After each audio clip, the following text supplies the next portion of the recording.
Thanks to Corwin Motors for sponsoring the Keeping Score podcast. At Corwin Motors, they're proud to be family-driven for over 100 years.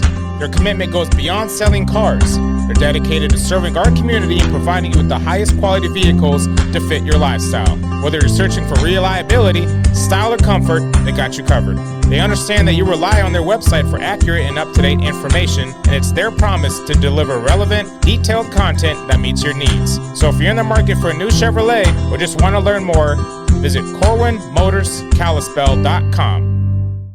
A very impressive week for the Montana Grizzlies. Got to give love to them. We talked about them with the Bobcats. The Bobcats having their game with NAU. On the flip side, the other game of the week we're really looking forward to was the Montana Griz against Northern Colorado. Battle of the top two teams in their respective conferences. And I think Montana came out a little upset about that last loss. You know, they lost by 24 last time. They came out, looked like they were focused. We did talk about how Malik Moore and Money Williams needed to shoot better. They did exactly that. Money Williams had 19 off the bench in that game. I believe Malik Moore was 5 of 7, so he was super efficient with his time. How impressive was this win against Northern Colorado to kind of move them up into a tie at the Big Sky now? I think it was a very impressive win. I think it was a very big pride win for this team. You know, you mentioned 24-point loss at home.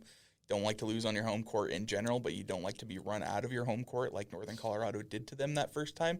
So, you know, it's definitely a pride thing in that regard. But just how this team did it, they went out and shot lights out. Yeah. You know, plus over 60% from the field, shooting at one point nearly 75% from three-point. Yeah. They were 10 of 13 at one point in the game. They led this by as many as 21.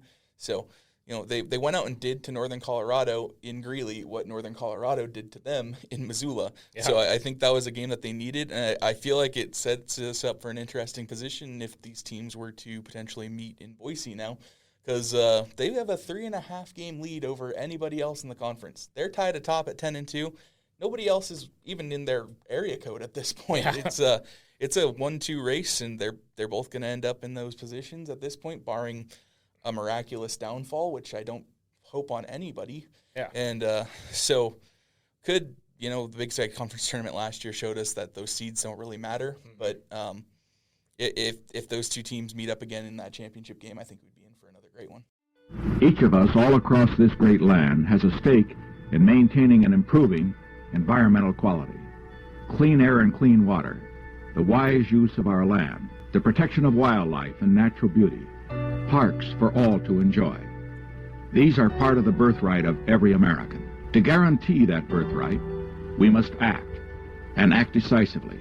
The Endangered Species Act, signed by President Richard Nixon, turned 50 years old in December, marking half a century of federal management and protection of specific species that are experiencing unprecedented decline. Daily Interlake reporter Kate Heston is bringing you a 4-part series on the ESA, taking a comprehensive look at the species most at risk in northwest Montana, how the legal process outlined in the law has helped some bounce back from near extinction, and what it means when the lines between federal and state protections for animals becomes blurred. To read Kate's stories in full, visit dailyinterlake.com.